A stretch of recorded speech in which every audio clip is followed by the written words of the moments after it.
intelectual do Ministério Público Brasileiro. A humildade dele não deixa ele impregnar isso nele, mas é verdade, todos nós temos que falar isso.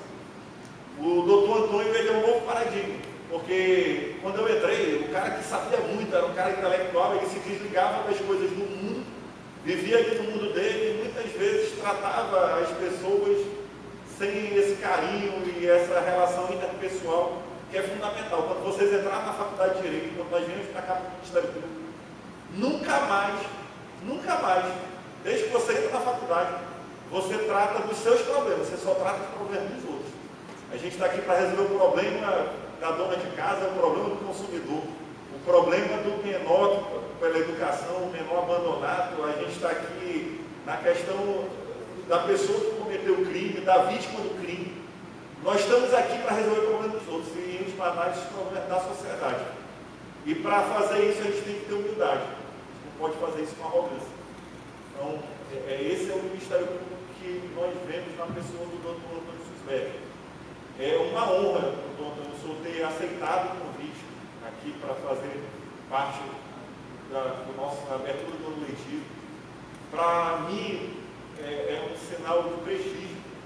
E quando o cara diz, mas o SUS foi lá, é um sinal de prestígio. Então, com vocês, sem mais delongas, doutor Antônio, nós vamos começar agora o período da tarde aqui das nossas palestras. Obrigado.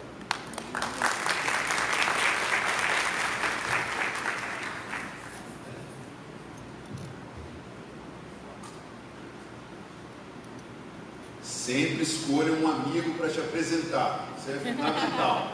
Né? Isso é fundamental.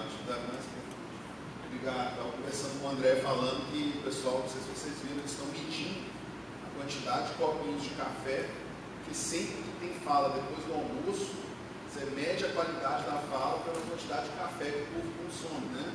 E aí fica aí, né? Se alguém dormir aí, estou avisando que estou sentado do lado e vou continuar falando, como estava usando o microfone, você não vai ver que eu estou do seu lado e vai ficar ouvindo aquele e vai acordar eu e botar no lado de vocês. Mas fora brincadeira, vamos conversar desse capítulo aqui, dessa coisa da lei. Eu tinha comentado com vocês que a gente estava aqui, né? Eu ia comentar passo a passo várias das alterações. Vou atropelar alguns dos temas, até porque o André, você chegou na hora certa, matou aqui grande parte dos pontos que eu ia mencionar. E igualmente o Vladimir também aprofundou, inclusive trazendo justamente alguns abordagens do plano internacional que nós precisamos trazer para esse debate. Eu brincava com o pessoal lá fora que sempre que nós temos uma novidade, a gente tende a querer aplicar essa novidade às categorias que nós já conhecemos. Isso é um exercício natural, é natural fazer isso, mas nem sempre é perfeito de adequação. Então a gente tem que tomar cuidado, porque a lei trouxe algumas novidades para as quais nós precisamos inventar as categorias. As teorias, as construções teóricas, ou elas justificam práticas sociais, ou elas buscam fomentar novas práticas sociais. Se a teoria não se prestar para isso, a gente não joga fora a realidade, a gente joga fora a teoria. Quero deixar isso claro. O pessoal do direito aí, de uma maneira geral, com o qual me incluo, a gente tem mania de fechar a janela da realidade, porque não está encaixando na minha abordagem teórica. Mas não faça isso não, que depois o vento derruba a borda e a realidade toma de assunto. Não adianta. Se a teoria não está explicando o que nós estamos fazendo, é hora de criar novas abordagens teóricas. Quero deixar isso claro, porque diante de novidades, como o acordo de não persecução penal, a nova modelagem da colaboração premiada e outras questões, são coisas que nós nos abebeiramos da experiência internacional, nos abebeiramos de figuras que a gente vai chamar de transplantes legais ou traduções jurídicas, para usar aqui a expressão de dois teóricos que escrevem sobre isso. Quem tiver curiosidade, a expressão transplante legal é desenvolvida por um cara escocês chamado Alan Watson, que tem um livro que chama Transplantes Legais. E as traduções, o cara mais próximo de nós, que é um argentino chamado Máximo Langer. Vocês vão encontrar muito texto dele na internet, porque é um cara que produz muito em fonte aberta. Você entra lá, o texto está disponível para você. Langer é um argentino, não, ele é legal. Tipo eu sou de Brasília, mas eu sou bacana, né? Porque o cara é argentino, que é um mal. Ele é um argentino que está radicado nos Estados Unidos há aproximadamente uns 12 anos já. E ele tem produzido muito a respeito disso. E a experiência argentina é muito rica, porque a experiência argentina tem efetivamente implementado um modelo de justiça negocial no processo penal de maneira bastante ampla. Então, é muito interessante porque eles trazem essas figuras, as figuras dos transplantes, ou seja, tiramos institutos do seu contexto, aplicamos no nosso contexto o que é necessário fazer para poder adaptar e permitir que esse instituto funcione. Será que precisamos fazer adaptações institucionais? Isso já passou por diversas vezes. Quando eu falo de transplante, parece que eu estou sempre falando de uma novidade, não é verdade? Mas nem sempre. Eu posso dar uma novidade no nosso ordenamento que parece um museu de novidade, para chamar assim, que é o júri. O júri no Brasil, o que é? Ele já existe, pelo menos desde o século XIX, no Código Criminal de 1823, quando se julgavam crimes de imprensa. E até hoje a gente não sabe muito bem que diabos é esse tribunal do júri. A gente não consegue, a gente tem problemas ali de adaptação. Uma oralidade muito fortalecida, um caráter de adversarialidade muito forte, um juiz togado completamente despido de poderes instrutórios, ele é um árbitro das discussões, e atores assumindo funções no curso do processo para os quais eles não estão habituados. Normal isso, né? O advogado do júri, ele é um ser específico, ele é um cara meio estranho, pode prestar atenção, ele anda com a roupa amarrotada por querer, né? Às vezes o cara é rico pra caramba, mas o sapato dele é gasto, porque se ele chegar com o sapato, o dinheiro dele compra, o jurado olha para ele e fala, né? Promotor do júri também, promotor do júri é aquele cara, né? Promotor do júri, né? Existem promotores e promotores do júri, é normal, nós nos adaptamos institucionalmente a coisas diferentes. A lei traz essas figuras, essas reflexões são necessárias. E eu acho que, efetivamente, esse debate nos ajuda bastante a encarar esses problemas. Eu falava com vocês das alterações da legislação penal e queria mencionar aqui rapidamente um casamento, né, quase de uma maneira bastante consonante e convergente, tanto ao que desenvolveu o Vladimir, como igualmente o que falou o André. Vou tentar só pontuar aqui algumas coisinhas que ele já falava tudo e eu queria apenas fazer um acréscimo. A fala do Vlad, quando destaca os casos da Corte Europeia de Direitos Humanos, especificamente sobre o juiz das garantias, a única fala que eu ia mencionar é essa. O juiz das garantias ele é um remédio para uma doença que nós nunca tivemos. Não é que ele seja bom, é que ele seja ruim. É porque ele é um remédio vocacionado para uma coisa que nós nunca vivenciamos, que é o chamado juizado de instrução. O que é o juizado de instrução? É uma modelagem de direito processual penal em que a fase da investigação preliminar, para nós é inquérito policial, de uma maneira geral, ela é conduzida e dirigida por um juiz togado. Um juiz togado conduz a fase de investigação preliminar. Não preciso nem dizer que é absolutamente imprestável a composição dessa necessária imparcialidade judicial se o sujeito é ele próprio a investigar e dar causa, dar justa causa à ação penal, e se for ele próprio igualmente a julgar essa imputação. Fica muito difícil.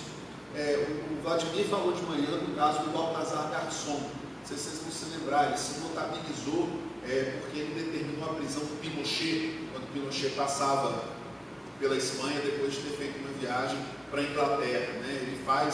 Ele determina a prisão do Pinochet usando características de jurisdição universal por conta dos crimes contra a humanidade realizados no curso da ditadura chilena. Mas o Baltazar Garçon, se vocês tiverem curiosidade de vê-lo novinho em ação, tem um seriado do Netflix que chama Farinha, que conta mais ou menos os percalços que a Espanha atravessou com o tráfico internacional de drogas na década de 80. E o tráfico, o norte da Espanha, a Galícia, era um lugar de entrada de drogas, e Baltazar Garçon era juiz de investigação ali. Vocês vão ver o que é um juiz de instrução. É impressionante, é como se você estivesse assistindo um jogo de futebol, que ele apita o início do jogo, cruza, dribla, ele faz o gol, ele comemora e ele gol. Um negócio sensacional. Não tem como dar certo. Obviamente, dentro de uma institucionalidade vocacionada para um processo de garantias, esse negócio foi rechaçado pela Corte Europeia de Direitos Humanos. É que a gente está falando de filme, né? Eu estou tentando não deixar vocês dormirem. Vou dar mais uma sugestão de filme, posso? Tinha um ator francês bonitão, que até ganhou o Oscar, eu acho, com aquele filme Batista. Chama Jean Dujardin, o nome do cara. Ele é todo bonitão, tem uma cara assim, sedutor, assim. Ele tem um filme que ele faz a história verídica de um juiz chamado Pierre Morel. Pierre Morel foi o responsável pela investigação que desbaratou o ingresso de tráfico internacional de drogas, notadamente heroína, pelo sul da França. Para quem é mais antigo aqui, vai lembrar de um filme chamado Conexão França, com Jim Hackman. Lembra desse filme? Vocês lembram que o tráfico de drogas vinha da França? Então, Pierre Morel é o juiz francês destacado para poder fazer a investigação do tráfico. Esse filme, para nós que temos formação jurídica, assusta um pouco, porque aí você vai ver o que é um juizado de instrução em ação. Você vai ver ele investiga, ele que dá a cautelar, ele que manda entrar na casa dos outros. É um negócio absurdo. E o que é mais engraçado, quando ele eventualmente tem algum tipo de revisibilidade dos atos, ele vai lá pessoalmente conversar com os colegas dele que são juízes. Então, assim, é um negócio realmente estranho. É contra essa figura que se cria o juiz das garantias. Não porque seja necessariamente um outro juiz que não aquele que conduzirá a execução do juízo. A razão é outra. É para dizer que o juiz da investigação fica tolhido, proibido, desprovido de iniciativa de investigação.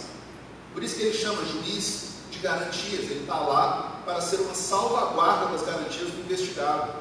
A ele se recorre quando você pretende uma medida invasiva, uma prisão, uma busca e apreensão, interceptação telefônica, toda sorte de medida marcada pela cláusula de reserva de jurisdição. Então, o juiz das garantias, se ele tem um antagônico, se ele tem um adversário, o adversário dele seria o juizado de instrução. Já tivemos juizado de instrução no Brasil? Não. O papel de juiz das garantias já é otorgado ao nosso juiz criminal já há muito tempo.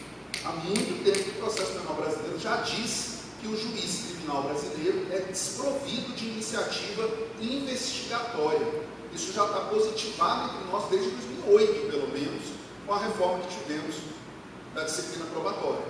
Então, eu digo isso porque não é uma questão de se saber se é possível ou se não é possível a figura do juiz das garantias. É uma questão de saber se era conveniente. Bom, o legislador já fez a sua opção, particularmente eu sou crítico dela, mas agora que ela está aí, preciso afirmar categoricamente, ela é possível, precisamos fazer os ajustes para implementar. E aqui vem o problema. Leiam depois a medida cautelar que primeiro concede o ministro Toffoli, e aos mais jovens ali, eu vou falar um negócio que depois vai dar cadeia.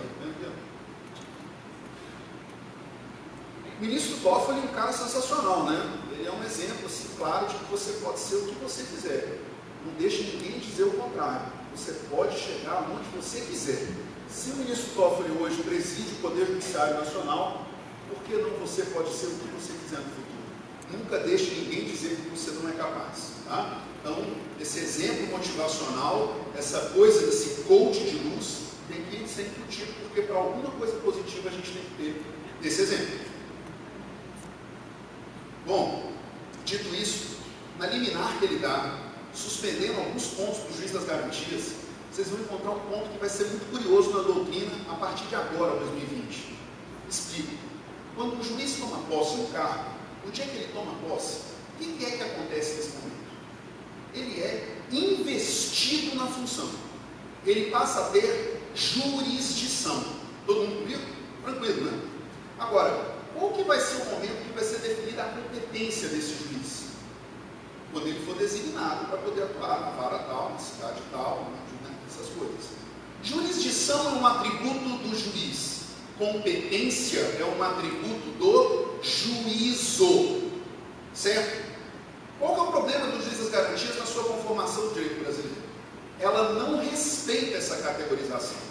É por isso que eu falei, a gente vai ter que pegar a nossa teoria muito bem construída de jurisdição e competência no Brasil e vai ter que dar uma quebrada.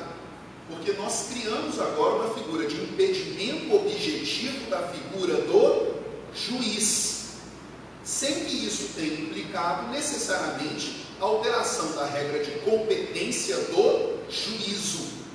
Se pensarmos que a maior parte dos juízos tem um juiz titular, significa dizer que dentro desse juízo, o juiz titular, se exercitar os atos de investigação, está impedido do processo.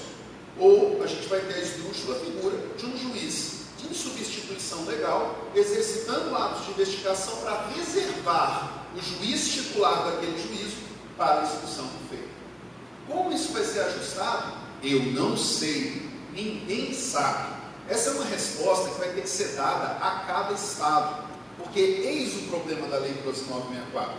Organização judiciária é matéria de competência dos estados. Há várias capitais brasileiras que dispõem de centrais de inquérito.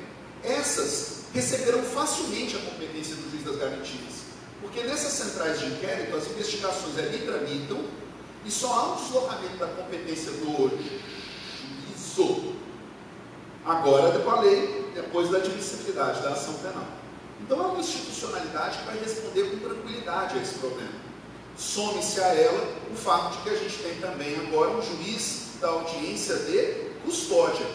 E dentro desse desenho que eu tenho aqui do juiz das garantias, é o juiz das garantias. A competência, a matéria de apreciação do juiz na audiência de custódia é uma matéria tipicamente de apreciação do juiz das garantias. Mas aí temos um problema.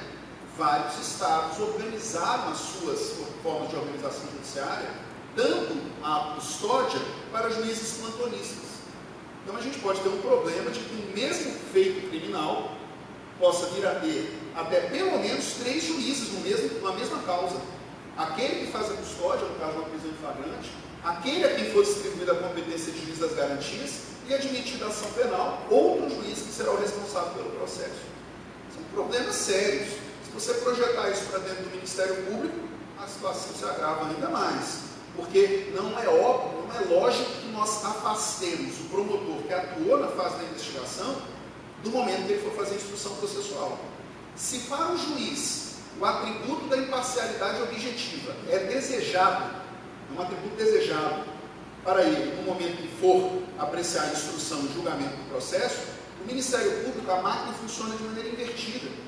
Eu tenho maior responsabilidade, e vou falar uma expressão complicada, accountability, poder prestar contas, ser responsabilizado pelos meus atos na exteriorização de uma ação de Estado, accountability institucional, se sou eu, membro do Ministério Público, que faço toda a fase investigatória e igualmente sou responsável pelo processo e igualmente sou aquele que acompanharei o desfecho do meu trabalho por meio da obtenção de uma sentença absolutória condenatória. Ajustar isso dentro das institucionalidades, com as regras de distribuição de serviço, de trabalho e outras questões, são alguns dos vários desafios postos para tanto. Eu vou fazer essa advertência. De uma maneira geral, o artigo 3º-A, que é uma novidade embutida ali também na discussão do juiz das garantias, ela veio dizer uma coisa que já estava decantada nesse nosso ordenamento, mas que vai ensejar problemas. Explico. O processo penal ele dispõe de pelo menos 2 modelagens a explicarem a maneira como o processo penal se comporta. Estou vendo muita gente novinha aqui que está fazendo faculdade, né? Você chega lá para fazer aula de processo penal, o professor vira para você e fala assim, então, vou dar aula de modelos de processo penal. Aí ele vira para você e fala, na Idade Média, o modelo inquisitório é marcado pelo decisionismo judicial, pela concentração das funções de julgar, acusar e defender numa única figura.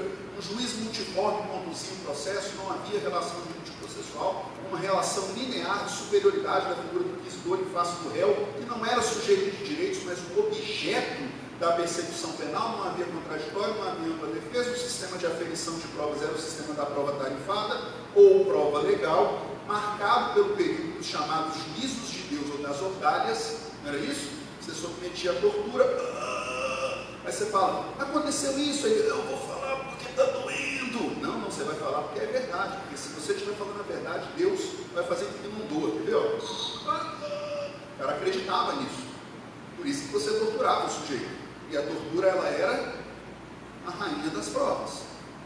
No mesmo momento também que teste nulos, ou seja, um testemunho só não serve para nada, uma palavra de 10 prostitutas não valia nada perto da palavra de um nobre, isso era prova tarifada. Esse era o modelo inquisitorial. Do modelo inquisitorial nós pulamos para o modelo acusatório.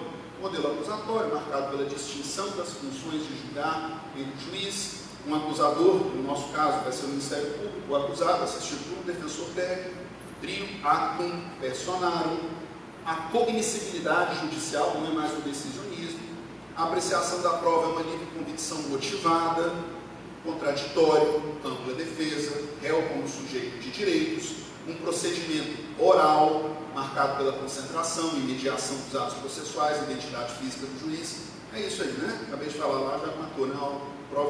Matéria da primeira prova de processo penal 1. Aí isso, não era isso? Deixa eu perguntar uma coisa muito simples para vocês. Na modelagem acusatória, o juiz tem iniciativa de produzir provas?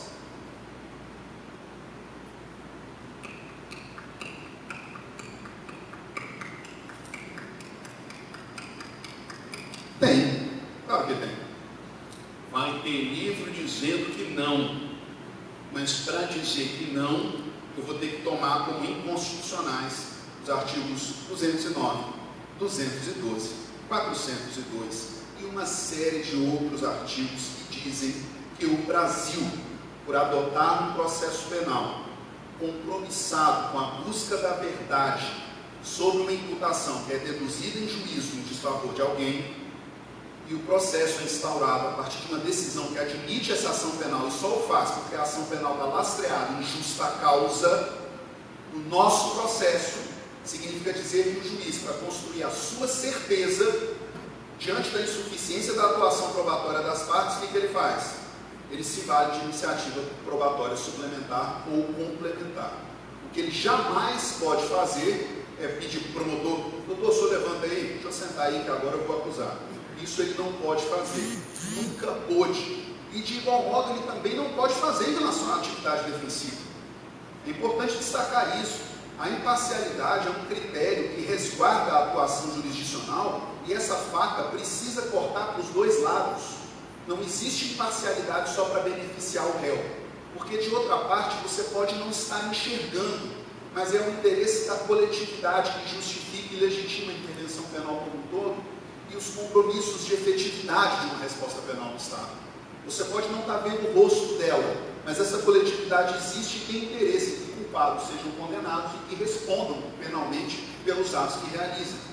A imparcialidade não porta para um lado só. O juiz não pode se substituir à atuação defensiva, como ele não pode se substituir à atuação probatória. Estou fazendo esse alerta óbvio, porque é muito curioso, porque vários dos nossos doutrinadores, André, flertam com alguma característica adversarial do nosso sistema, como se acusatório fosse sinônimo de adversarialidade, e isso não é verdadeiro.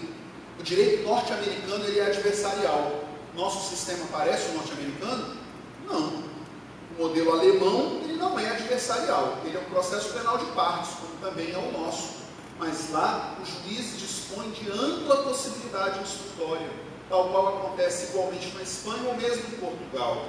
Digo isso porque eu preciso resgatar um alerta aqui da década de 90, quando a Ada Grinover escreve um texto que chama Iniciativa Instrutória do Juiz Criminal, puxando a orelha de quem estava confundindo modelagem acusatória com adversarialidade.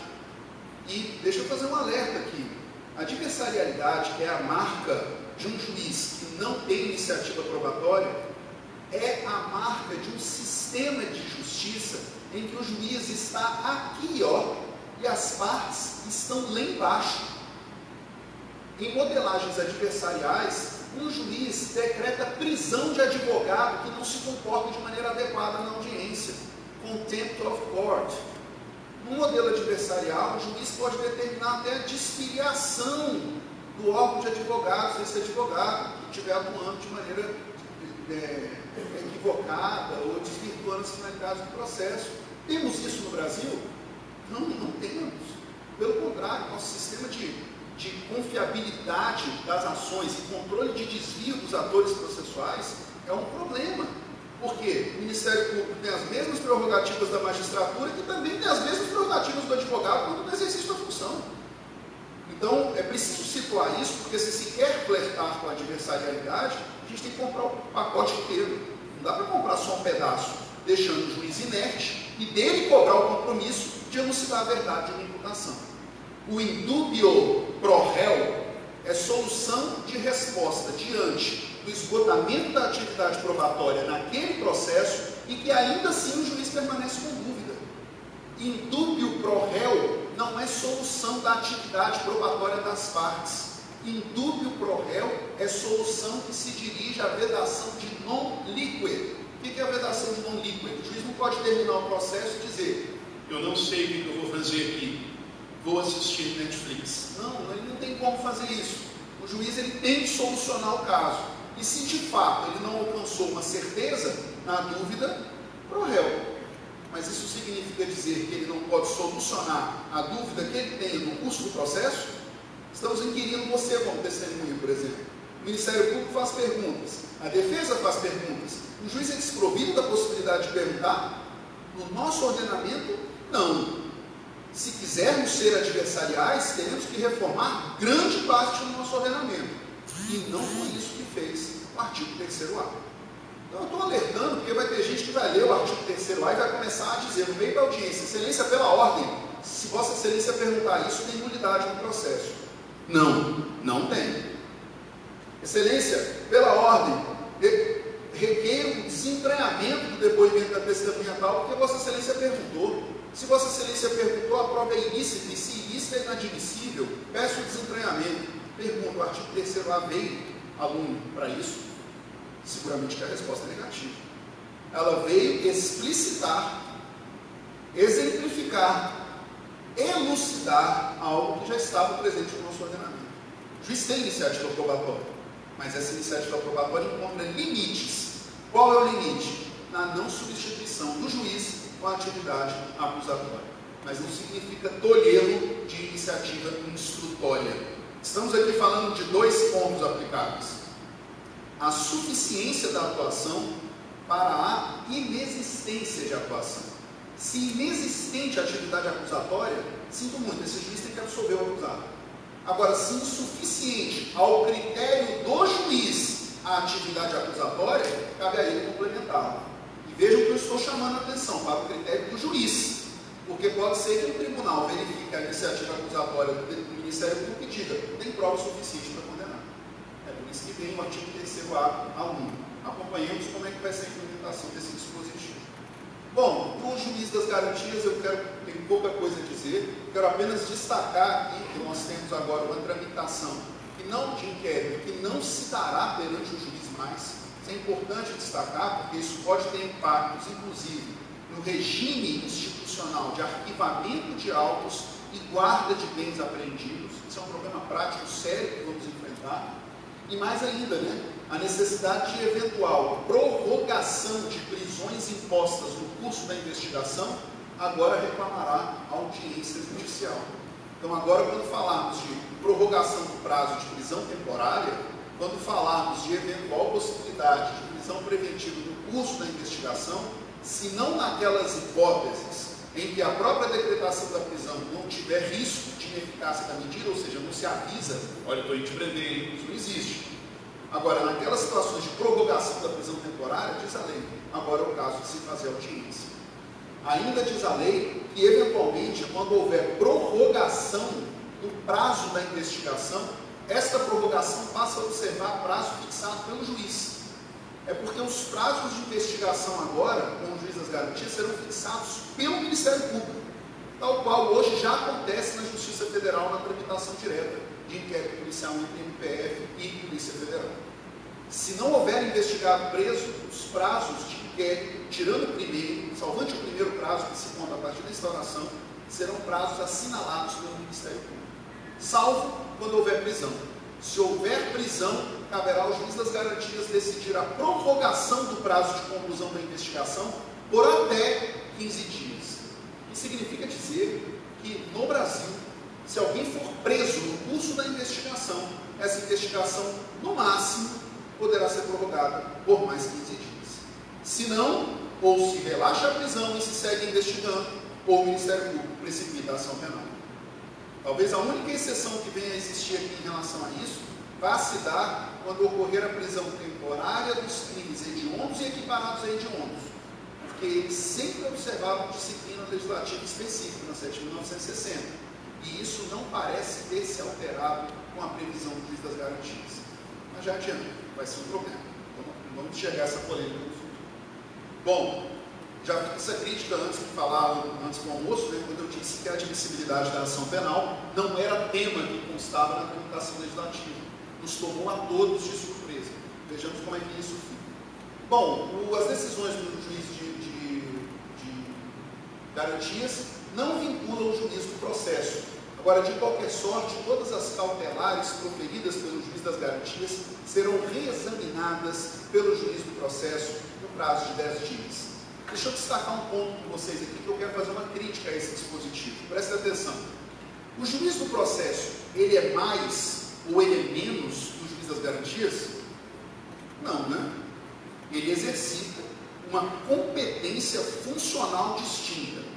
A competência funcional, ela se dá pela fase do processo. Então, o que o legislador está dizendo para você quando esse negócio entrar em vigor?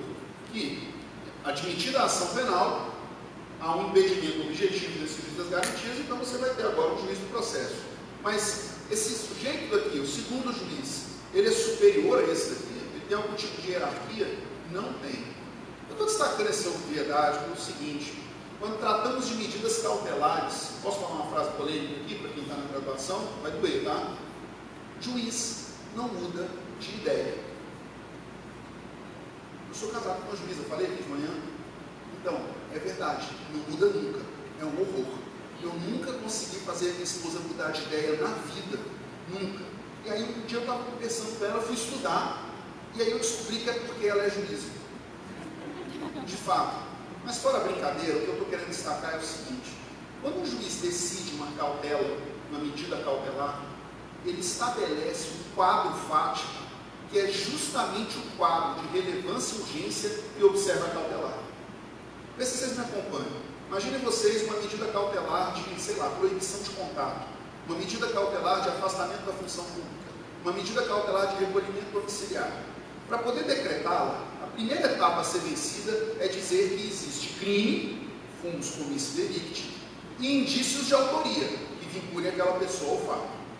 A segunda etapa a ser vencida é a indicação de uma necessidade da cautela, que está descrita no artigo 282, inciso 1, que é a necessidade de assegurar a aplicação da lei penal, porque tem risco de fuga, conveniência da investigação e da instrução, que pode vir a corromper o elemento de convicção, ou evitar a reiteração delitiva, que no caso da prisão preventiva vira garantia da ordem pública. Tudo bem? Mostrou para o juiz que tem necessidade da cautela? Mostrou para ele, ele olhou e falou assim: tem razão, tem que ter cautela aí. Agora que você mostrou para ele a necessidade, você mostrou os pressupostos e mostrou que ela é necessária, vamos indicar qual. Você só escolhe depois que você já decidiu que é preciso. Agora, entre as possibilidades, é que você faz o juízo de adequação. Inciso 2 do artigo 282. Pressuposto, materialidade e indício de autoria. Requisito é a necessidade espelhada no inciso 1 do 282. As condições são aquelas que o legislador diz que são condições pessoais do acusado, gravidade do crime, circunstâncias da infração e outras questões. Bom lembrar que gravidade do crime não pode ser aquela afirmada em abstrato. Essa não somos nós que fazemos, é o legislador. Então não adianta você pegar e dizer: tem que prender porque é homicídio qualificado. O homicídio qualificado é grave. Tem que prender, por isso tem que prender porque é homicídio, que é grave. Tem que prender porque não é isso que funciona. Não é assim. E estou dizendo isso porque várias decisões de cautelares, assim como manifestações do próprio Ministério Público e representantes de delegados de polícia, se valem desse argumento ontológico. É latrocínio é muito grave, porque dá medo do latrocínio tem que prender porque é grave, porque dá medo. Não é assim. O que você precisa mostrar muitas vezes são as circunstâncias do crime, não é o tipo penal. Eu tenho um caso lá em Brasília que é sensacional, vou falar o oposto. O sujeito pegava um carro, parava na parada de ônibus 7 horas da manhã e virava para o pessoal na cidade satélite e dizia assim: ó, quem vai para o plano? E aí ele só fazia isso quando tinha mulher parada na parada. Quando a mulher ingressava no carro dele, ele desculpava e matava a moça. Ele fazia isso, você viu? Você olha, o Marinésio, esse cara. Marinésio fez isso com pelo menos 4 a 5 mulheres. Esse sujeito é primário, tem bons antecedentes. Ele foi preso. Vamos supor que ele tivesse sido preso em flagrante, no meu exemplo. Você solta ele na audiência de custódia? Eu estou te avisando só porque, dependendo da cautela que você impuser, pode ficar tranquilo que ele não vai reiterar, tá? Tomemos essa minha frase como verdade: ele não vai reiterar, fica tranquilo. Você solta para ele manter ele preso. Eu mantenho ele os argumentos pelos quais eu vou manter preso é: filha da mãe, desculpa a expressão que eu escrevi isso, não escrevo na petição filho da mãe. Mas você fala, o sujeito só conseguia realizar o crime porque sabemos todos da situação precária do transporte público do Distrito Federal. Se ele passa com esse carro no plano piloto, lá perto da Praça dos Três Poderes, ninguém vai entrar no carro dele, porque lá tem transporte público para andar. Onde é que ele ia? Onde não tinha. O que mostra a periculosidade do sujeito que se vale dessas vicissitudes e circunstâncias para praticar e delinear a conduta. Veja que o sujeito ainda escolhia o momento em que a moça estava sozinha na parada de ônibus, porque se assim não fosse, se ingressasse outra pessoa, ele ia cometer o crime. Então, é o desenho das circunstâncias do crime. Ele mata a moça, depois esconde o corpo lá não sei aonde. Isso é gravidade do crime. Não é dizer que é grave porque é homicídio é muito grave, grave porque é homicídio é porque morreu. Não, é mostrar no caso concreto o que seja isso, a ponto de se construir a cautela. Imagine vocês que o juiz das garantias assim falou e determinou a cautela. Diz a lei que o juiz do processo tem 10 dias para reexaminar a cautela. Minha pergunta para vocês: o juiz pode mudar de ideia em face da ideia do juiz das garantias? Poder ele pode, mas você concorda que ele vai ter que mostrar que a moldura fática se alterou ou que ela foi mal apreciada pelo colega que o antecedeu? O que ele não vai poder dizer é que, diante da mesma conclusão sobre a moldura fática, o caso agora autoriza o afastamento da cautela. Então, eu estou destacando esse ponto que o legislador coloca lá que o juiz do processo vai reapreciar a cautela. Isso não quer dizer que ele vai afastar ou fazer qualquer tipo de coisa. As balizas dessa decisão serão bem mais estreitas do que nós imaginamos. Bom, um ponto ainda interessante em relação a isso aí, os prazos da prisão, que eu já mencionei. E eu já queria falar de outro ponto do pacote, da lei, né? A lei 13.964, que diz respeito aos casos de investigação de letalidade policial. Isso aqui é muito interessante. Isso aqui vale o TCC de vocês. Quer dizer, cadê o André? Vai fazer TCC não, vai fazer um artigo aqui da iniciativa do CELF. Mas se vocês fossem fazer, esse exemplo aqui é um exemplo muito engraçado. Entrou uma demanda no Congresso Nacional, saiu outra completamente diferente. Procurem na internet depois, caso Favela Nova Brasília, que é um caso que foi levado à Comissão Interamericana de Direitos Humanos, um caso de letalidade policial, em que a Comissão Interamericana de Direitos Humanos apreciou o caso concreto e disse: Brasil, você se encontra em situação de inconvencionalidade, porque as investigações nos casos de letalidade policial não estão sendo conduzidas por órgãos e instituições que guardem autonomia em face da autoridade daqueles que estão sendo investigados. Determinem que a investigação desses casos sejam feitas por um órgão com autonomia e independência. Ministério Público. Olha o que saiu do Congresso. O sujeito que responder à investigação no caso de letalidade policial tem direito a um advogado na fase da investigação. Tem nada a ver a demanda com a resposta. Então, vamos acompanhar isso aí, porque esse 14A é realmente um tapa na cara do Congresso Nacional da Institucionalidade Brasileira. Agora, de outra sorte, ele também é um empurrão do Ministério Público, que não precisa de alteração legislativa para poder assumir imediatamente a direção das investigações de todos os casos de letalidade policial que lhe forem noticiados. Tá? Atendemos para isso daí. O artigo 28, com essa mudança do regime da investidura do arquivamento, o Vlad matou a charada já, né? Ele falou bastante, não quero reproduzir aqui, quero apenas destacar um ponto aqui. Olha só que interessante. A todos os nossos casos no processo penal brasileiro, onde havia uma discordância entre juiz e Ministério Público, essa discordância jamais podia ser solucionada com o juiz se substituindo a iniciativa do promotor e assumindo a realização do ato.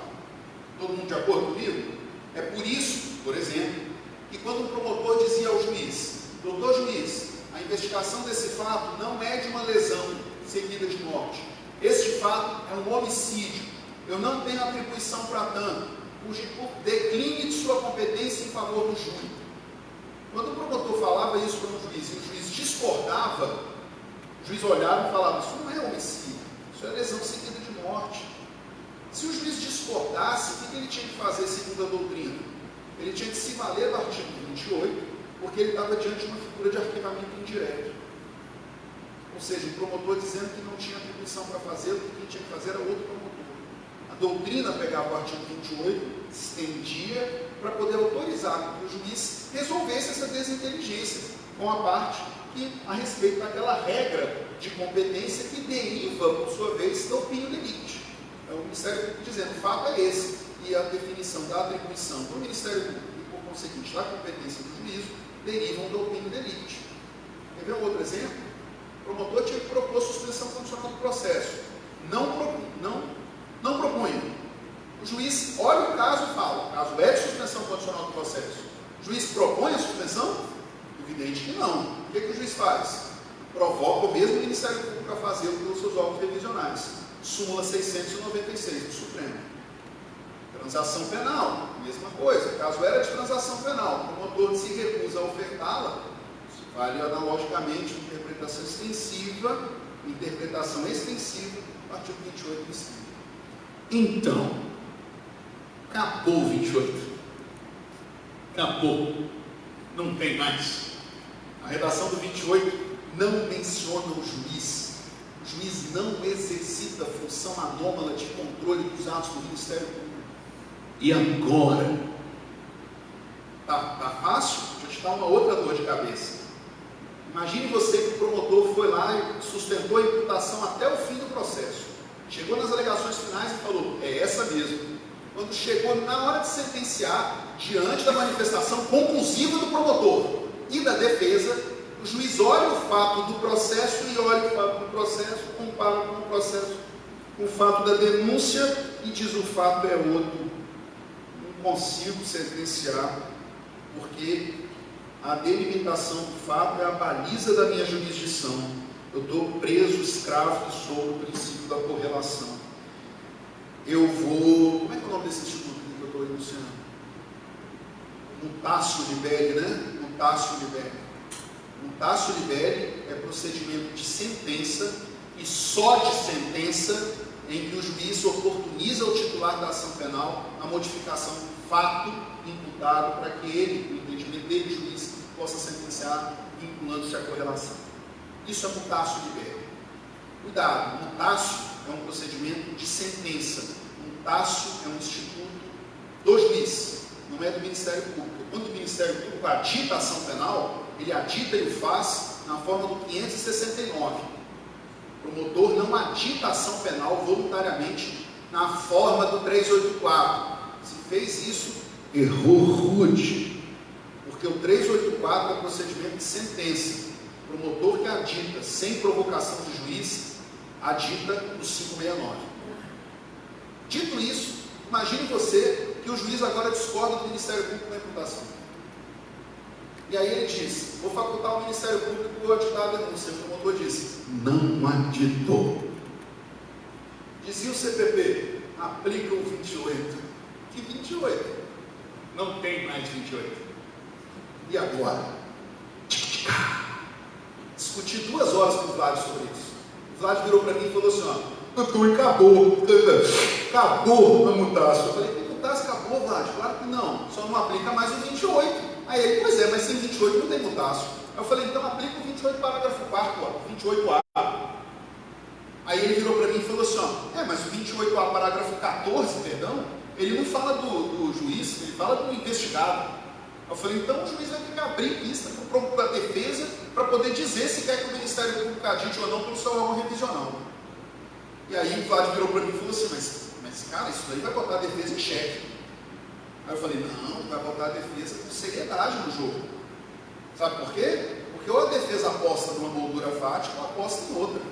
Mas isso aqui vai restringir sensivelmente aquela coisa que a gente está acostumado a ver no processo criminal, que é aquela defesa que diz, esse fato não aconteceu, se aconteceu não fui eu, se aconteceu não fui eu, estava em legítima defesa, se aconteceu fui eu, não estava em legítima defesa, eu achava que estava. E se eu não estava, e você também não está achando que eu estava, é porque eu fui agir sob o domínio de violenta emoção, depois de injusta provocação da vítima. Tem que acabar com esse negócio.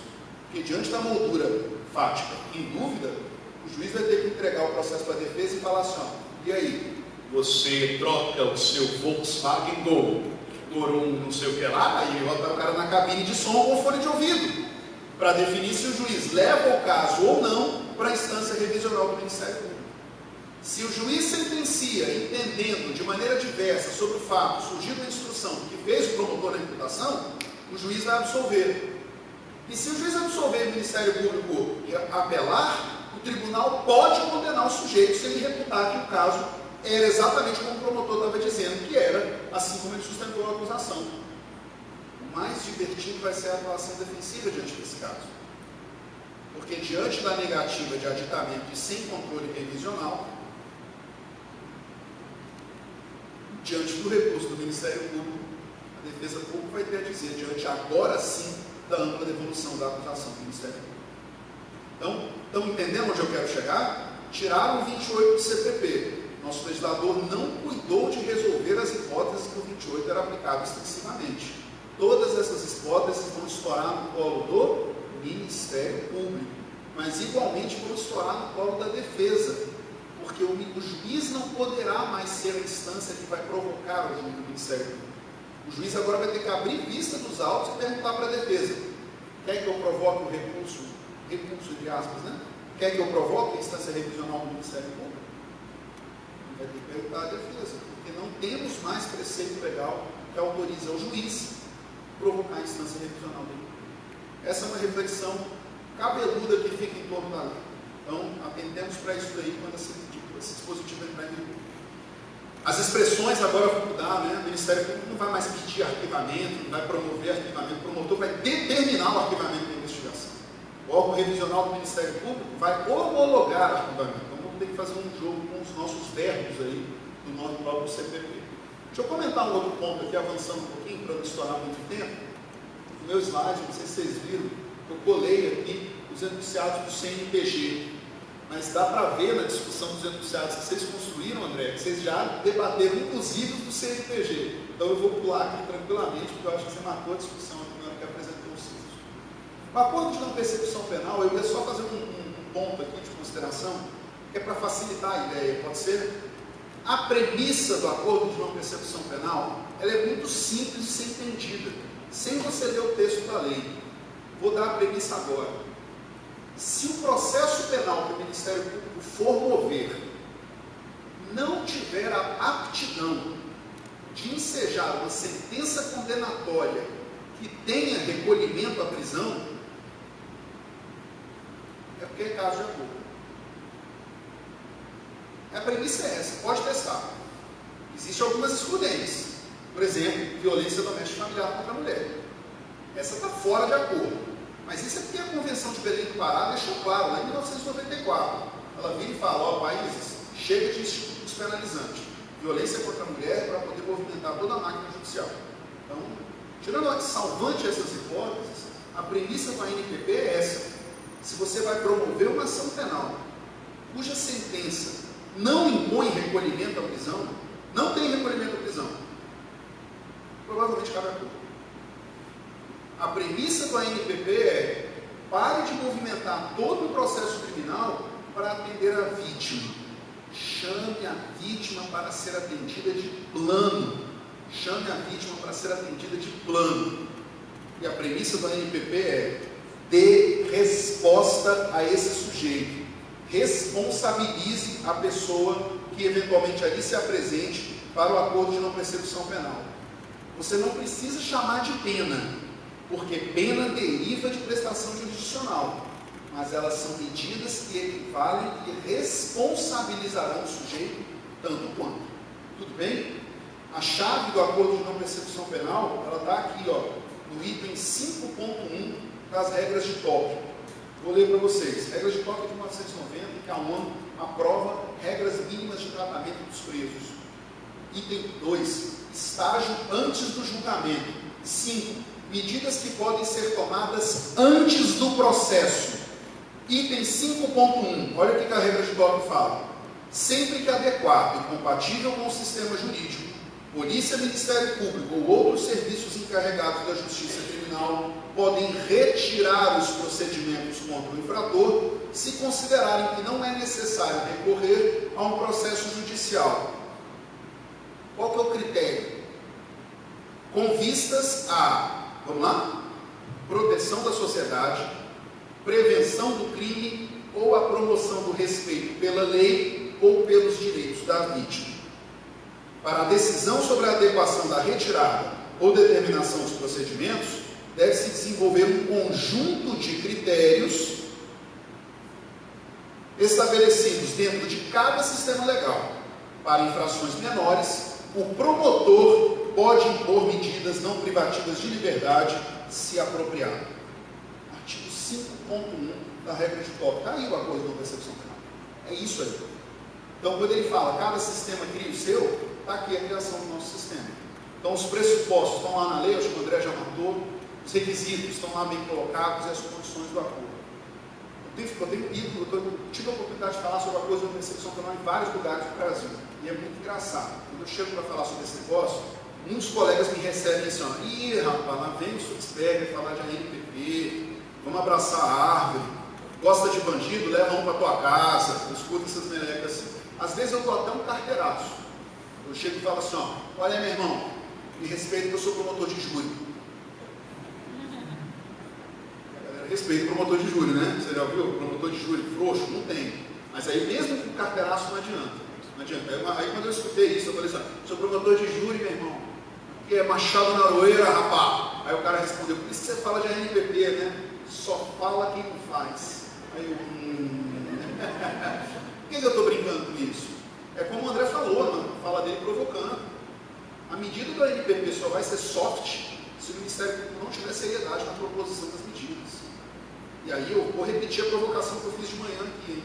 A gente precisa botar em dia nosso estudo sobre penas alternativas. Quando eu tiver diante de mim qualquer possibilidade de uma pena superior a 6 meses, não tem conversa, tem que ter prestação de serviço à comunidade. Artigo 46 do Código Penal, na proporção de 1 hora por dia de pena privativa de liberdade. Ah, mas esse sujeito trabalha, você vai tirar o emprego dele. Arruma uma instituição para o cara trabalhar 8 horas no domingo ou no sábado. Arruma. Ele vai passar o tempo de cumprimento da pena dele sem papo de sofrência, sem boteco, sem balada, sem baixar no bailão da Willis. Não vai ter. Por que eu estou destacando esse negócio? Ah, mas não tem instituição. Então vamos achar. Porque lugar para trabalho a gente tem que achar. Não tem como. A gente tem que ir lá conversar com o promotor de fundações.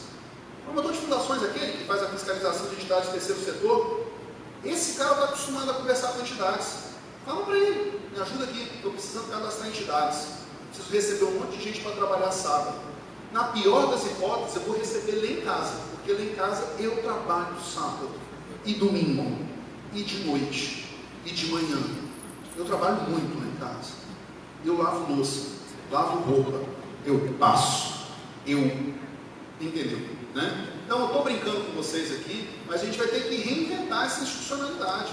A gente vai ter que dar uma nova dinâmica para a execução da pena de medidas alternativas.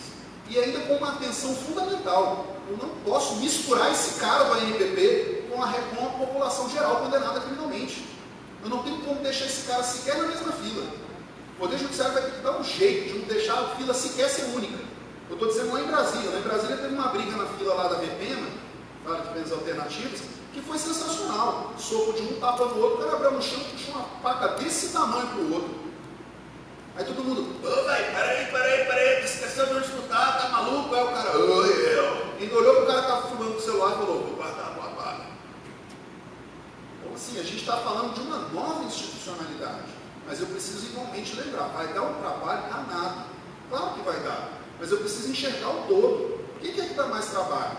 Eu ter que desenhar a ação penal ou opinião delicti, formatar esse acordo, ou simplesmente jogar o processo para frente e fazer toda uma instrução probatória que vai demorar seguramente mais de 1 ano, impor uma pena que vai ser cumprida, sabe-se lá quando?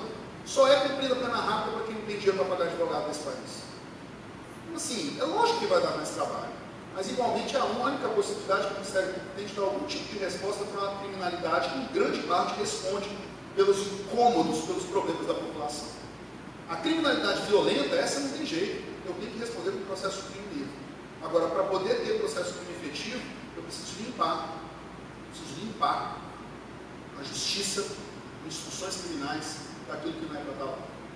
País desenvolvido nenhum do mundo faz full trial de quem comete crime sem violência pela primeira vez na vida, contra o patrimônio, sei lá. Não tem, não faz isso. Todo mundo arruma uma solução para chutar esse negócio e responsabilizar o cara. Então, a premissa do acordo é essa, na prática é que vai ser um maior problema. Só tome cuidado aqui para as situações que estão se desenhando Brasil afora. O André mencionou, né, que o interior dos estados, fazer isso no juízo. Eu tenho falado em vários lugares que é preciso conversar com o judiciário local, sensibilizar o juiz, para que o juiz não esteja no momento do acordo.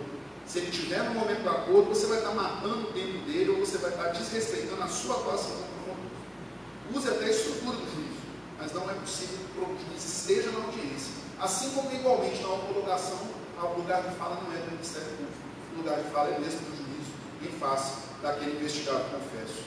Eu destaco ainda só um ponto, que a acordo de não persecução penal, ele tem o pressuposto, ele tem premissa o crime delito formado. O promotor não só sabe que vai denunciar, como a narrativa da denúncia está pronta. Isso antecede até mesmo a confissão do investigado. Antecede a confissão do investigado. Muito bom aquele enunciado que foi aprovado aqui, porque você confessa para fazer acordo, claro que sim. Agora, a sua confissão ela não deve se prestar para formar a convicção do promotor. Se o promotor não estava convicto da denúncia, é porque a oportunidade do acordo ainda não se abriu. A oportunidade do acordo só está aberta quando o promotor diz, vou denunciar. A denúncia tem que estar pronta. Eu tenho até sugerido aos colegas que nos modelos de ANPP inclua a descrição do fato na denúncia. Porque na hora que ele descumprir, seu outro colega, vocês viram que morreu aí, um dos nossos mais importantes colaboradores da história do direito no último século, né?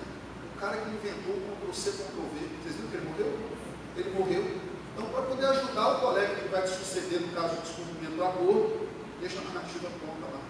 Um outro ponto que eu ia destacar é que também não convém que o processo se desloque ao juiz de execução da pena. Tanto melhor que o juiz de execução da pena receba apenas a guia para cumprimento do acordo. Se o processo for para lá, escutem aqui, ó, a gente vai demorar pelo menos 6 meses para poder denunciar esse cara que descumpriu o acordo. Isso não é bom. Ah, mas está suspenso o prazo prescricional. Não interessa. A memória do sujeito que vai ser minha prova oral lá vai se perder. Então, tanto melhor que seja expedida a guia, como aliás acontece em todo qualquer procedimento que se inicia na execução da pena. O Código de Processo Penal muda o regime das assecuratórias, né? Cria-se igualmente um impedimento do juiz do processo que conhece de prova ilícita. Eu ia fazer menção aqui que é a segunda vez que o Congresso Nacional tem que implementar isso. Da primeira vez foi vetado em 2008, agora de novo foi implementado, o Supremo suspende a eficácia. Não é uma questão tanto de ser parâmetro estándar do direito processual penal, é uma infantilização da figura do julgador. Vou explicar. O juiz, ele está submetido a controle justamente na medida e pela medida que ele externa a sua convicção. Quem trabalha todo dia que sabe exatamente o que eu estou falando. Juízes e promotores vão para casa todo dia sabendo que culpados foram absolvidos, porque você tem que respeitar exatamente o caminho do processo pelo direito. O direito não é um obstáculo, o direito é a via da persecução penal. Então, é uma infantilização da atuação judicial quando você diz que eu vou à prova ilícita, isso não existe, isso não é verdadeiro, porque esse sujeito vai ter que externar o convencimento dele, não é? O controle da sentença, quando o Ministério Público ou a defesa apelam, não é chamar o juiz e falar, abre aqui o seu coraçãozinho para mim, você acha que foi ele mesmo? Não é assim que se faz o controle. Então eu digo isso, isso é uma infantilização da figura do julgador, essa ideia de que ele cria um quadro paranoico e que ele então buscará de qualquer maneira condenar aquele que conta com contato com a prova ilícita. Parte do pressuposto em que a verdade sabida é sinônimo da verdade provada. Essa é a maior mentira que existe no processo penal. O processo penal vale por aquilo que se prova. O processo penal vale por aquilo que se demonstra provado. Então, vamos ver como é que o Supremo vai enfrentar a inconstitucionalidade desse artigo. Particularmente, acho que o ataque de inconstitucionalidade é fraco, é inconsistente. A gente vai ter esse dispositivo no nosso ordenamento. O Supremo não vai afastar. Cadeia de custódia, o Vlad mencionou rapidamente, né? Eu vou só fazer uma crítica aqui pontual. Cadeia de custódia não é um tema tratado no CPP. Isso não é matéria de lei. Isso é matéria regulamentar. A lei não precisa dizer que você precisa reconhecer o vestígio, isolá-lo, fixá-lo, identificando, coletá-lo por meio da autuação e formalização dessa coleta. Ixi, fui eu? Alguém aperta o ponto aéreo aí? Tem alguém? Hello? Is it me? Fazer a coleta, formalizar o acondicionamento, transporte, formalizar quem recebe, formalizar quem processa, quem armazena e por fim o descarte. Essas etapas que agora estão na lei, repito, não são tema de lei. Aliás, a positivação da cadeia de custódia por nós, ela tem como premissa uma coisa inconclusa no nosso país, que é a autonomia dos órgãos técnicos científicos da polícia. Era isso que a gente devia estar mais preocupado em positivar a cadeia de custódia. Então, faço esse ponto aqui porque o Ministério precisa se sentar com o comando das polícias civis e Polícia Federal do Brasil para que a regulamentação desses atos aqui se dê de maneira factível, de maneira possível, de maneira material, a ponto de não criar problemas para o processo. Bom, além disso, acrescento eu aqui, quem faz controle externo da atividade policial vai ter um trabalho a mais agora, porque seguramente a gente vai ter que positivar um modo de fazer controle externo das centrais de custódia para guarda e controle dos vestígios. Bom, vou falar rapidamente aqui das medidas cautelares para apenas dizer a premissa maior aqui agora. O juiz não mais dispõe de poder cautelar de ofício. Acabou, não tem mais. O juiz agora não decreta medida cautelar sem provocação. Na fase investigatória ele já não podia decretar. Agora, igualmente no processo, ele não pode. Então, faço esse destaque aqui porque vejam o protagonismo afirmado do Ministério Público no curso do processo. Então, alguém brincou comigo uma vez, falando assim, voltaremos ao tempo dos bilhetinhos. O juiz mandava um bilhetinho para o promotor, assim, pede a prisão aí, para eu decretar. Aí o promotor, Presta a prisão. Acabou a separação. Então, atenção para isso, porque o que a lei faz é tornar lei parâmetros de controle da fundamentação sobre medidas cautelares que já estão positivadas já há muito no nosso ordenamento. O nosso problema não é a novidade. Sabe qual é o nosso problema? É tornar universal parâmetros que hoje já existem em alguns dos casos. STJ e STF já têm toneladas de páginas escritas sobre quais são os parâmetros de controle de uma decisão cautelar. Atenção para isso. Há quem esteja lendo o artigo 316 e dele extraia que o juiz pode redecretar a prisão preventiva de ofício se ele já decretou uma vez.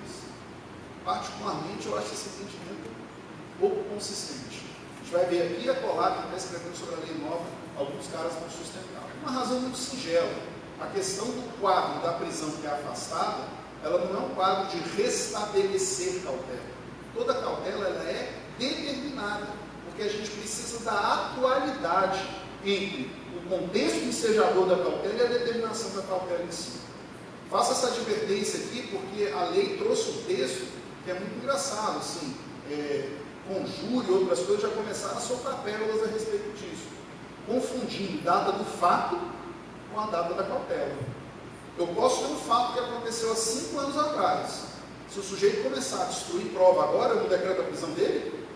Claro, perfeito, não tem o menor sentido. A cautelar ela não guarda a atualidade com a data do fato criminoso, mas sim com o eventual comportamento processual que se vincula à necessidade da cautela. Deixa eu correr aqui, André, para a gente terminar e já estourei meu tempo, tem mais 2 minutos, é isso? Tá.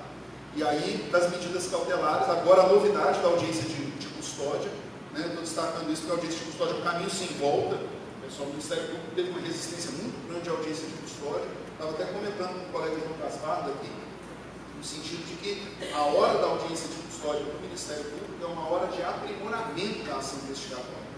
Porque diante das notícias de maus tratos mencionadas na audiência de custódia, são muito comuns 2 tipos de postura do promotor.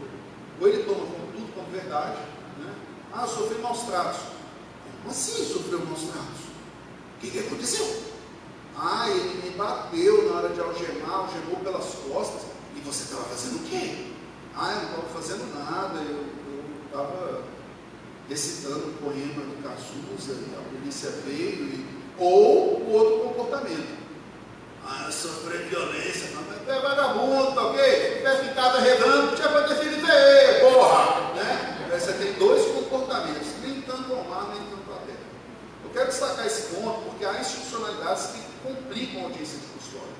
A audiência de custódia não sobrevive a uma crítica. Vou fazer a crítica, posso? Você tem autuado, advogado, promotor, juiz, o sujeito que custodia a pessoa diversa daquele que o prendeu. Todos reunidos numa única sala de audiência. E o que a gente faz nesse momento? Aprecia a eventual necessidade de mantença da prisão e verifica maus tratos. São pontos relevantíssimos, mas é muito bom. É muito bom. Para um país como o Brasil, que tem um custo de juízes, promotores e advogados, polícia, montar esse ato inteiro, é como se eu fosse num show de stand-up comedy, o cara chegasse e falasse: você conhece a piada do Pio? Pio, fosse embora, tá louco, velho. Não, conta mais aí, quero rir. Quer rir, pô, lógico. Deixa eu fazer um outro problema. Aí eu, mais dirigente que o outro colega, faço uma série de perguntas ao autuado. Vou lá e pergunto para ele, ele minucia a narrativa para mim. Sabe qual o destino da mídia dessa audiência? Ser guardada na audiência de custódia. Ela não é levada para instruir a investigação, que eu requisito a abertura. E quando eu requisito a abertura da investigação, qual a primeira providência da abertura da investigação que eu requisitei? Chamo o cara que eu vou ouvir ele de novo. Não faz sentido, ele já falou. E ele falou do melhor e mais propício ambiente para fazê-lo. Eu comentei isso com o pessoal do CNJ, eu falei que vocês têm que mudar a regra do artigo 8º do CNJ. O papo foi tão ruim que eles primeiro não estavam entendendo o que eu estava dizendo. Até a hora que o sujeito que fez a norma leu. Ele que fez. Ele leu e falou assim: ué, mas não. Eu falei: olha aí. Aí ele olhou e fez assim: peraí. Mas está ficando lá? Eu falei: aí está dizendo que fica lá. Não, mas nada impede o Ministério Público de requisitar. Eu falei: então você reconhece o poder requisitório do Ministério Público para o juiz? Eu posso requisitar o documento custodiado pelo juiz? Não, peraí. Tempo para você. Estão entendendo o que eu quero mencionar? A gente tem uma institucionalidade que dificulta isso. Eu não quero dizer que é impossível ter acesso a essa mídia, mas isso deveria ser, um negócio na hora. Requisitou a instalação de investigação, a mídia vai junto. O que a mídia não precisa aí é para o processo da própria prisão. Isso faz sentido, eu até entendo as razões, posso delas discordar, mas eu entendo a razão de ser. Agora, há pontos aqui que vão precisar de aprimoramento e agora a vergonha é nossa. Se a audiência de custódia vai estar na lei, agora a gente vai ter que realmente implementá-la e tentar, de alguma maneira, qualificar o trabalho do Ministério Público.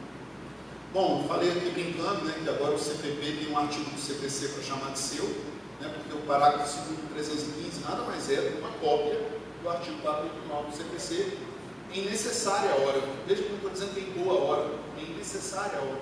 Porque a fundamentação das medidas cautelares no Brasil é ruim. Então a gente realmente precisa se qualificar para melhor fundamentar isso. Júri, o último ponto que eu falo aqui, André, depois interrompe e a gente vai para o debate, eu acho que o debate vai ficar bom. A lei foi lá e disse que as condenações superiores a 15 anos têm eficácia imediata, ou seja, o vice-presidente prende no júri. Eu queria fazer 2 comentários a respeito disso. O primeiro, um comentário um pouco ácido e antipático da minha parte. Eu vou falar um negócio que é um pouco antipático, tá? Finge que você não está ouvindo aí. Vou falar uma coisa antipática. Poxa, um saco. Quem está em faculdade, você também está em faculdade, esses trem é um saco. Lá tem 2 caras que são os caras mais citados no mundo e menos lidos. Primeiro, Luigi Ferraioli, Direito e Razão, catatauzão desse tamanho, assim, quase 800 páginas, complicada, a fonte é pequena, a primeira edição é mal traduzida, a terceira edição melhorou um pouco, um livro cheio de problema, foi traduzido do espanhol, só que o livro é italiano, a gente não tem o texto traduzido direto do italiano para o português, tem um monte de problema. Para piorar a situação, o Ferraioli só é lido até a página 350, mais ou menos. Quando chega lá perto da 580, ele começa a falar da Itália. Então, por exemplo, ele chega na 200 e pouco e fala assim, ó, processo penal garantista não deveria ter prisão preventiva. Quando ele chega na 600 e pouco, ele fala, eu sei que não tem como ter processo sem prisão preventiva. Estou dizendo que seria legal, mas também, entendeu? E a galera para ali na parte da página 400 e começa a citar o cara. Ainda tem um outro problema em relação a esse italiano, né? O sujeito é um positivista, justificacionista, minimalista. E o pessoal acha que ele está falando de abolição da pena. E ele passa 200 páginas dizendo que se abolir o direito penal, ganha quem tem um porrete maior. Vai ser barbárie, você vira barbárie. Ele fala, a derrocada da civilização se abrir mão do direito penal. Escreve isso no livro. Já cansei de pegar trabalho acadêmico e citado na mesma página Ferraioli, Zaffaroni e Lupe Russo. Na sequência, assim, ó, você fala, rapaz, esse sujeito não senta para conversar na mesma sala que esse. Por que você citou tudo aí junto? Não dá. E o segundo cara mais citado e menos lido no Brasil é o Bob Alexi. Estou chamando de Bob porque ninguém leu o cara, mas trata dele com uma intimidade incrível. Robert Alexi, alemão, escreve sobre teoria dos direitos fundamentais, que é um livro meia boca. O livro bom dele mesmo é quando ele discute qual é o papel que a dogmática do direito tem dentro da discursividade do direito contemporâneo. Essa é a sacada dele, esse é o grande ponto dele, um filósofo do direito. Mas o povo gostou porque foi publicado pela Malheiros aqui, Teoria dos Direitos Fundamentais. Todo mundo cita, ninguém leu. Resultado, tudo que vai resolver é proporcionalidade, é necessidade, adequação, proporcionalidade estrito. Tudo o povo quer ponderar. Não é tudo que é ponderável. Só existe espaço de ponderação quando ambas as soluções se encontram dentro e conformadas no direito. O espaço de ponderação e conformação é um espaço precipuamente da atividade legiferante. São poucos os casos que é dado ao aplicador do direito fazer a ponderação de ambas soluções possíveis no mesmo contexto, cujas finalidades vão ser atendidas a depender da razão, a ratio, que informa a atuação desse operador. Só que o Alex está presente em cerca de 114 trabalhos de cada 50 TCCs de graduação. Uma hora essa meleca ia estourar no Congresso Nacional. Estou falando, esse negócio começa desse tamanhozinho, depois vai virando um... Isso é tipo um pum no elevador. É um negócio horroroso, só que o elevador não chega no térreo nunca. Só começa a feder mais, o negócio é uma coisa horrorosa. Estou fazendo piada, mas presta atenção no que o legislador fez. Ele disse que a eficácia da sentença depende do quantum de pena que se impõe a um acusado. Isso não faz sentido nenhum. Se fosse um episódio do Chaves, eu parava aqui agora e fazia assim. Você ia ter que jogar um balde d'água em mim para eu poder sair do lugar. Ou a sentença tem eficácia imediata, e isso deriva da peculiaridade dos recursos do júri, que não fazem devolução de matéria de fato, mas unicamente dão a possibilidade ao tribunal de cassar a decisão para que outra seja proferida pelo povo, porque o júri é dotado de soberania, ou a sentença não tem eficácia imediata. Ou tem ou não tem. Não é que ela tenha se passar de 15 anos. Isto não existe. Não existe. Isso é o padre Quevedo, morreu já, né? Estou imitando o cara. Deixa eu imitar um vivo então. Ministro, a quadra não guarda sentido jurídico. É da organicidade do direito que as premissas assim antecedam as conclusões outrora construídas de frase tão longa que eu já esqueceram o que dizia antes. Você olha e fala, não faz sentido. A opção do legislador é péssima. E diante do péssimo da legislação, agora convivamos com isso. O legislador não anteviu. Sabe o que vai acontecer? Eu, promotor do júri, vou exercitar a minha maldade, já dizendo na cara do jurado. Aí, se os senhores não acolherem essa qualificadora aqui, ele vai sair andando do lado da vítima pela porta do júri. Quem que não vai falar isso lá? Está gravando, né? Está entendendo o tamanho do problema? Isso não faz sentido. Eu destaco isso porque o Supremo está na tendência de decidir essa questão. Ia fazê-lo agora em fevereiro, adiou para abril. Esse é o primeiro ponto. A lei mudou e ela é péssima. E teve gente do Ministério Público comemorando, hein? Ah, agora vai! Não, não vai não. Vai para o brejo. Segundo ponto. Já tem gente dizendo que isso é lex gravior. Tem gente dizendo que isso é lei penal. Isso não é lei penal. Isso é processo. Isso é processo. Isso aqui está versando sobre a eficácia da pena, da sentença condenatória. Isso aqui não é norma de direito penal. Isso aqui é regime de devolução dos recursos e eventual efeito suspensivo que eles têm.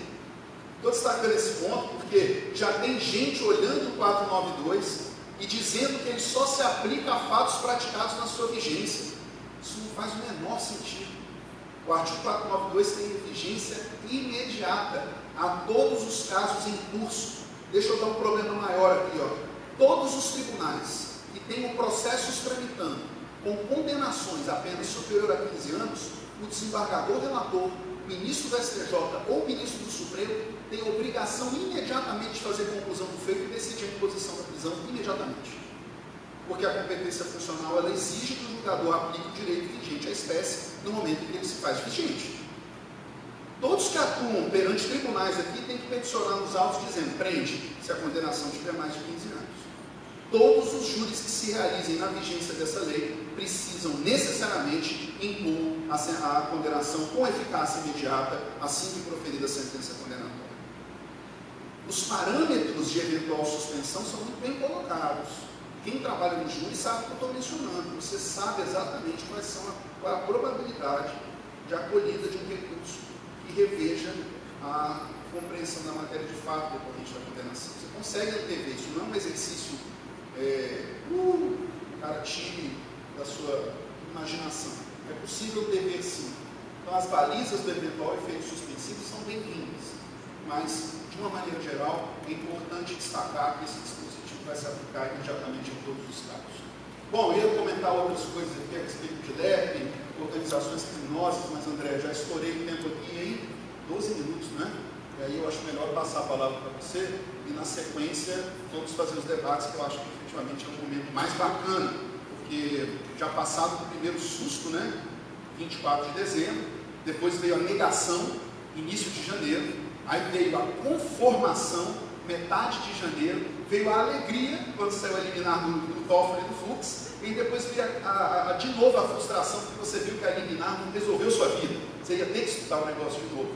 Todos recebemos aquele meme do Fux, vocês receberam o meme do Fux? Que era uma foto do Fux assim, tinha estudado a lei, né? Pois é, mas vai ter que estudar mesmo, porque ela está próxima de nós. O desafio, repito, não é normativo, o desafio é institucional, porque as mudanças da 13964, elas dizem muito mais com o modo pelo qual as instituições vão se conformar a elas, especificamente o Ministério Público, e muito menos das eventuais discussões sobre acertos ou desacertos da lei. A crítica é absolutamente relevante, mas ela é relevante na medida em que ela empurrar as instituições a minorarem os efeitos negativos que a lei tem. Queria agradecer mais uma vez o convite, pedir desculpas pelas minhas brincadeiras absurdas. No dia que eu estiver respondendo a parte, processo administrativo disciplinar, vou arrolar todos vocês como testemunhas, isso é fundamental, mas em última análise, agradecer o convite, André, parabenizar vocês por estarem capitaneando uma discussão de tamanha qualidade. Assim, no Brasil afora, posso dizer a vocês que essa discussão dos enunciados já afirmados, a maneira pela qual os debates têm se processado aqui no Ministério Público, afirmam aqui um caráter pioneiro e efetivamente muito corajoso do Ministério Público do Estado do Amazonas em atrair para si a responsabilidade de minimamente se preparar para uma mudança tão relevante. Muito obrigado.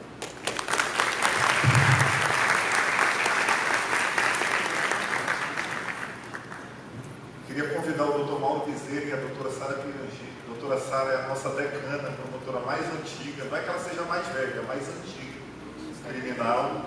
Eu queria convidá-la para entregar aqui um certificado de participação da palestra e um livro sobre a memória do Ministério Público do nosso palestrante.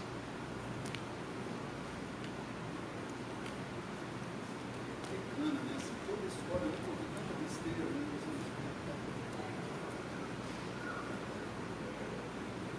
Parabéns aí, excelente. Nós agradecemos em nome do Ministério Público a gentileza de estar conosco.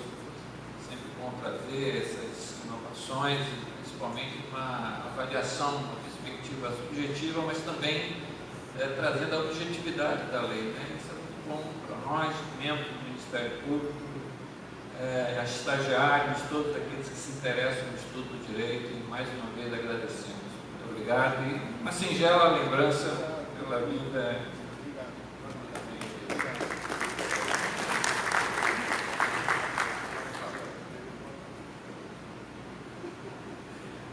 Doutor, senhor, nossos agradecimentos e ao certificado. Muito obrigada pelo conhecimento.